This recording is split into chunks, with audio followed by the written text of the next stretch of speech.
Chers téléspectateurs, bonjour et bienvenue sur notre plateau d'entretien. Pour ce numéro, nous recevons le coordonnateur de l'association Tchad AI Network, M. Abdelaziz Haran. Bonjour M. Abdelaziz. Bonjour. Merci d'avoir accepté notre invitation. Merci de nous avoir accordé cet entretien. Alors, ensemble avec vous, nous allons explorer les différentes initiatives de votre association, ses missions ainsi que l'impact de l'intelligence artificielle dans notre société. Nous allons également discuter de la conférence qui se tiendra du 26 au 27 octobre et surtout des objectifs attendus. Alors, sans plus tarder, M. Abdelaziz Haran, pourriez-vous nous présenter l'association Tchad AI Network et nous expliquer sa mission principale? Je suis le coordonnateur de la communauté Tchad AI Network et par ailleurs je suis un ingénieur en intelligence artificielle. Et nous avons initié le projet de la communauté dans le but de pouvoir placer notre pays sur la carte de l'innovation technologique, surtout en l'occurrence de l'intelligence artificielle en Afrique. Merci pour cette brève présentation. Pourriez-vous nous présenter l'association, votre association Tchad AI Network et nous expliquer sa mission principale? La communauté s'appelle Tchad AI Network, c'est en anglais, c'est un terme anglais, c'est une association à but non lucratif. Et nous, généralement, on l'appelle la communauté tchadienne de l'intelligence artificielle et de la data science. Donc notre but, c'est de pouvoir rassembler les professionnels de l'intelligence artificielle, de la data science, des étudiants et des passionnés du domaine. Et à partir de là, c'est de pouvoir penser à proposer des solutions axées sur les données et l'intelligence artificielle. À l'heure actuelle, l'intelligence artificielle peut résoudre assez de problèmes, surtout des défis qu'on fait face, des défis quotidiens dans notre pays, tels que dans le secteur surtout agricole, secteur environnemental, secteur éducatif. Dans tous ces secteurs, on peut proposer des solutions axées sur les données et l'intelligence artificielle. Donc nous avons déjà créé une plateforme et à partir de là, nous avons des adhérents qui sont dans notre plateforme et ensemble, on est en train de penser pour travailler sur des projets collaboratifs ayant un intérêt général. Comment est arrivée l'idée de créer votre association? Est-ce que c'est à travers un fait particulier qui a retenu votre attention ou bien s'agit-il d'un besoin observé dans la société à laquelle vous vouliez ou bien vous souhaitez répondre? L'idée est venue d'un constat. Comme j'ai passé beaucoup de temps, surtout mon cursus universitaire à l'extérieur, au Burkina Faso et puis au Sénégal, et à partir de là, lors d'un débat avec les amis, on s'est rendu compte que notre pays est beaucoup plus positionné en dernier rang dans le cadre de l'adoption technologique et puis aussi de l'intelligence artificielle. À partir de là, comme on évolue dans le domaine de l'intelligence artificielle personnellement, pourquoi pas créer une plateforme, rassembler les Tchadiens de l'intérieur et de la diaspora et pouvoir penser à positionner notre pays sur tout ce qui tourne autour de l'intelligence artificielle et de la data science. À partir de là, déjà, on a mis en place la communauté et actuellement, on a des adhérents qui sont dans le domaine de l'intelligence artificielle et aussi des passionnés qui ne connaissent même pas l'intelligence artificielle, mais sont passionnés par ces domaines et ces technologies émergentes. La question de l'intelligence artificielle, nous allons y revenir certainement, mais avant cela, dites-nous quels sont les secteurs d'intervention de votre association, parce que toutes les associations ont des secteurs bien déterminés en ce qui concerne l'intervention. Votre association intervient dans quel domaine? Lorsqu'on parle d'intelligence artificielle, c'est applicable à tous les secteurs d'activité. Et nous, on se concentre principalement sur la formation de nos adhérents. Parce qu'il y a des gens qui entendent parler de l'intelligence artificielle, mais ne savent pas réellement c'est quoi l'intelligence artificielle. Bon, ils utilisent des outils d'intelligence artificielle, mais ils se croient aussi experts en intelligence artificielle. Pour cela, notre but, c'est de pouvoir les outiller techniquement à travers des formations, des workshops, des activités qu'on organise régulièrement. Et après, on intervient aussi dans les secteurs, ça c'est dans les secteurs éducatifs, et après, il y a les secteurs sanitaires aussi. À partir de là, on essaie de proposer des solutions. Et il y a aussi un autre secteur environnemental dans lequel on intervient pour, par exemple, les défis qu'on fait face actuellement, les inondations. Donc, à travers cela, si on a des données sur les inondations, à travers des capteurs qu'on peut les implémenter un peu partout, on peut prendre ces données et pouvoir proposer des solutions. C'est-à-dire pouvoir prévoir facilement dans telle zone, il y aura des inondations. Donc, on intervient en l'occurrence dans les secteurs éducatifs, secteur sanitaire, secteur aussi agricole et puis le secteur environnemental. Globalement, c'est les principaux secteurs dans lesquels on intervient. J'ai envie de savoir concernant, vous avez énuméré tout à l'heure que vous intervenez aussi dans le secteur de santé. J'aimerais savoir comment. Dans le secteur sanitaire, notre but c'est de pouvoir utiliser la data science pour pouvoir modéliser et puis aussi faire de la prédiction, c'est-à-dire sur des systèmes de soins de santé. Et à partir de là, toute proposition d'une solution sur l'intelligence artificielle passe par l'utilisation des données. Et actuellement, on travaille sur un projet à long terme. Notre but, c'est de pouvoir constituer une base de données, c'est-à-dire des données sur le secteur sanitaire, secteur agricole et d'autres secteurs que je viens de citer tantôt. Et à partir de là, on essaie de proposer des solutions, c'est-à-dire des solutions concrètes, prévoir certaines maladies et puis aussi de pouvoir dire, par exemple, dans tel centre, il y aura aussi beaucoup plus de flux, ce genre de choses, de proposer des solutions qui répondent à nos défis, et principalement dans les défis sanitaires, surtout les défis sanitaires dans les secteurs sanitaires aussi. Alors l'intelligence artificielle aujourd'hui, c'est presque tout le monde parle intelligence artificielle, intelligence artificielle. Pour un citoyen lambda, comment pourrez-vous l'expliquer? C'est quoi l'intelligence artificielle?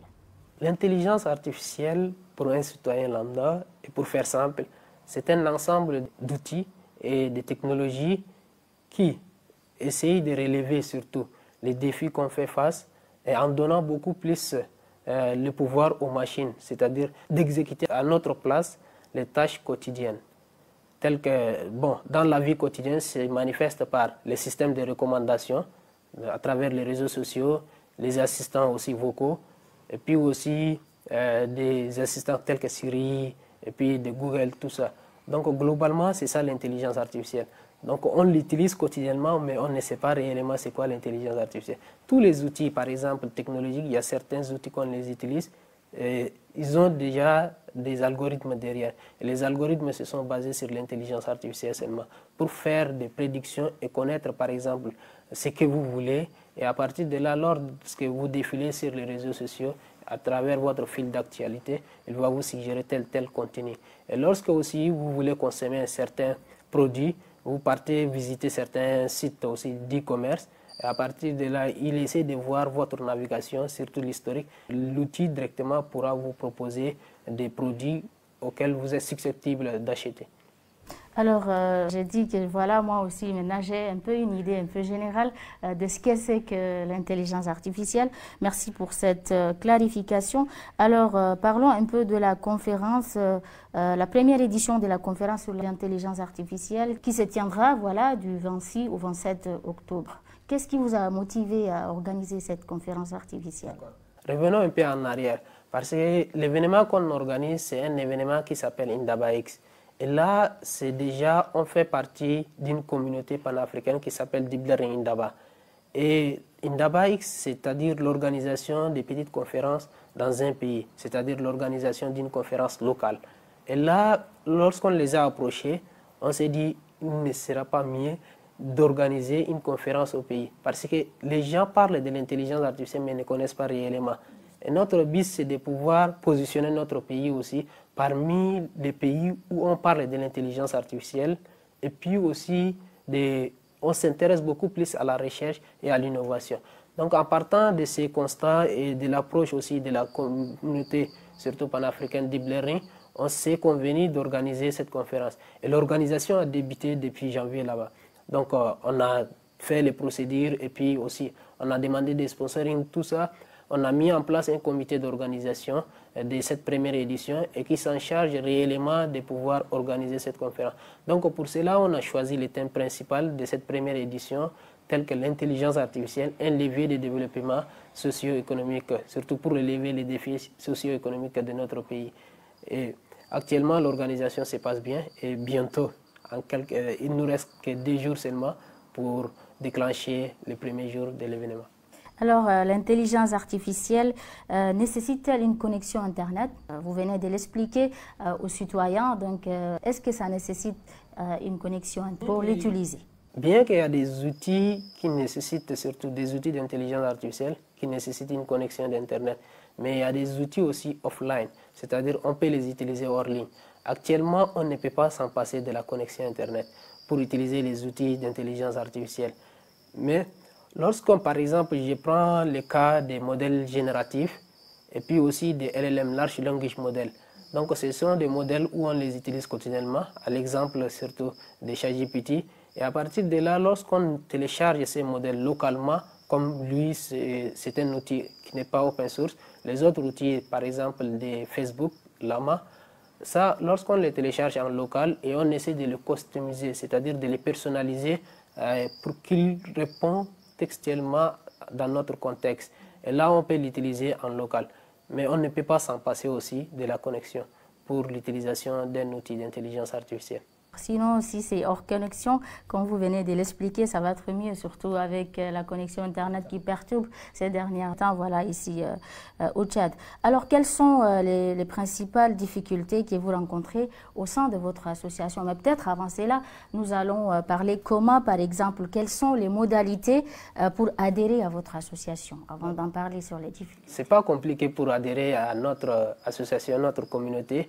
Il suffit a priori de remplir le formulaire d'adhésion qui se trouve sur notre page web à travers chatainetwork.org. À partir de là, directement, vous allez remplir le formulaire. Lorsque vous remplissez le formulaire, notre équipe va s'en charger pour analyser d'abord votre requête d'adhésion. Bon, on n'hésite pas surtout d'organiser une rencontre virtuellement avec vous, c'est-à-dire pour voir vos motivations et est-ce que vous adhérez réellement à nos principes, à nos valeurs et aux activités qu'on organise.